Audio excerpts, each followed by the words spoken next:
বিসমিল্লাহির রহমানির রহিম। এফএসএস হলো প্রকৃতিকে দেশ এবং দেশের বাইরে সকল সাবস্ক্রাইবার বিয়ার ওয়ালি শেষ আন্তরিক শুভেচ্ছা, প্রাণঢাল অভিনন্দন। আশা করি সবাই ভালো আছেন, সুস্থ আছেন। আর এই প্রত্যাশায় শুরু করছি আজকের ভিডিওতে এই মুহূর্তে আমরা গোল্ড এবং ইউরো ইউএসডি এই দুইটার আমরা একটা অ্যানালাইসিস করব যে মার্কেট কোন দিকে যেতে পারে, মার্কেট কি আপে যাবে না ডাউনে যাবে, তার একটা আমরা আনুমানিক ধারণা দিচ্ছি। এটাকে কেউ 100% শিওর মনে করে কেউ এইভাবে ট্রেড নেওয়ার চেষ্টা করবেন না।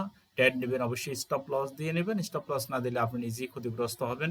আর আপনার সিস্টেমে যদি আমাদের এই সিস্টেমটা যদি আপনার পদ্ধতির সাথে, আপনার অ্যানালাইসিসের সাথে, আপনার সিস্টেমের সাথে যায়, তখন আপনি সেখানে ট্রেড নিতে পারবেন। ওকে, তাহলে আমরা প্রথমেই চলে যাই, যেহেতু আজকে 6:30 বাজে বাংলাদেশ টাইম। আছে, হাই ইম্প্যাক্ট আছে, অনেক বড় হাই ইম্প্যাক্ট। তো সেই দৃষ্টিকোণ থেকে আমরা আমাদের অ্যানালাইসিসের ভিত্তিতে আমরা মনে করি যদি গোল্ড 4340 যদি এখানে যদি অতিক্রম করে, তাহলে মার্কেট বুলিশ প্রেসার হতে পারে, উপরে যাওয়ার সম্ভাবনা আছে। তাহলে আমরা টেক প্রফিট এখানে 4500 এবং স্টপ লস আমরা 4300-তে রেখে আমরা এন্ট্রি নিতে পারি। অলরেডি আমাদের অ্যানালাইসিসটাও সেগুলো অলরেডি উপরের দিকে বলতেছে, বাট 100% শিওর না, এটা মাথায় রেখেই ট্রেড নিতে হবে।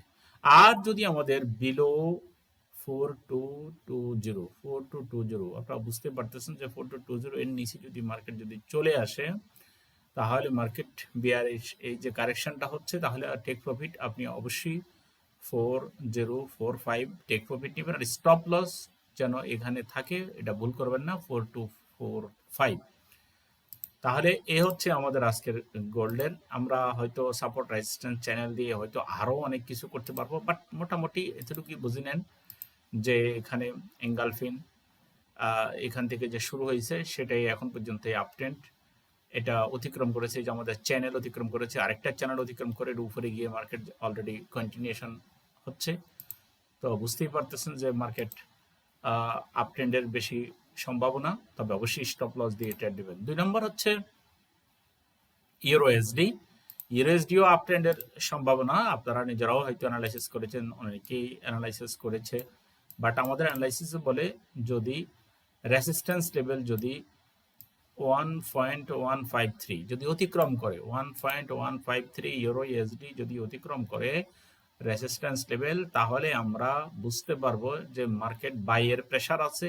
আর এই ক্ষেত্রে আমরা টেক প্রফিট দেব 1.1635 1.1635 আমরা টেক প্রফিট দেব। স্টপ লস দেব 1.1415, একটু বড় করে দিই, 1510, তার মানে 1510 আর উপর হলো 1635, এটা মাথায় রাখবেন। আর যদি নিচের দিকে আপনারা দেখেন, আমরা এখানে সাপোর্ট রেজিস্ট্যান্স এবং চ্যানেল এগুলো দিয়ে মোটামুটি আমরা চেষ্টা করেছি, বেশ করে চ্যানেলই বেশি আমাদের এখানে কার্যকরী হচ্ছে, সেটা দেখছেন আমাদের অ্যানালাইসিসের মধ্যে এটাই বেশি দৃশ্যমান। তো এখানে টেক প্রফিট আপনি যেটা করবেন সেটা হচ্ছে যে টেক প্রফিট দিবেন 1.1415 টেক প্রফিট, আর স্টপ লস হবে 1.1535 যদি মার্কেট 1.1495 এর নিচে আসে মার্কেট। ঠিক আছে, যদি 1495-তে মার্কেট আসে এবং এর নিচের দিকে মার্কেট আসার ভাব দেখা দেয়, তাহলে আমরা টেক প্রফিট 1415-তে আর স্টপ লস আমরা 1535-এ নিয়ে আমরা এন্ট্রি নিতে পারি, ঠিক আছে, চাপতে পারি। তো এই হচ্ছে এখনকার মতো ভিডিও, তবে অবশ্যই সতর্ক থাকবেন। দেখেন প্রত্যেকটা মার্কেটই কিন্তু এখানে বিশাল এক ধরনের গ্যাম্বলিং হয়। মার্কেট নিচে এসে উপরে যাবে, উপরে এসে নিচে যাবে, এটাই তো কাহিনী, তো এটাই, তাই না? এই সমস্ত কাহিনীর পাল্লায় পড়ে আমরা যেন বড় লট সাইজ দিয়ে এন্ট্রি নেবেন না। 1:3 সর্বোচ্চ 1 কি যেন বলা হয়, লিভারেজ 1:500 1:100 নিতে পারলে তো আরো ভালো লিভারেজ, তাই না? আর আপনারা যেটা করবেন, আর কি যেন বলা হয়, 3%-এর বেশি আমাদের মূল যে ডিপোজিট আছে তার 3%-এর বেশি আমরা কখনো এট এ টাইম আমরা নেওয়ার জন্য চেষ্টা করব না, লস নেব না, তা না হলে ক্ষতিগ্রস্ত হওয়ার সম্ভাবনা আছে। তো যারা কোর্সে আসতে চান তারা এখানে তো লেখাই আছে আমরা কন্টিনিউ ভিডিও দিচ্ছি। তো ঠিক আছে, ভালো থাকেন, সুস্থ থাকেন, সবার জন্য শুভকামনা। আসসালামু আলাইকুম।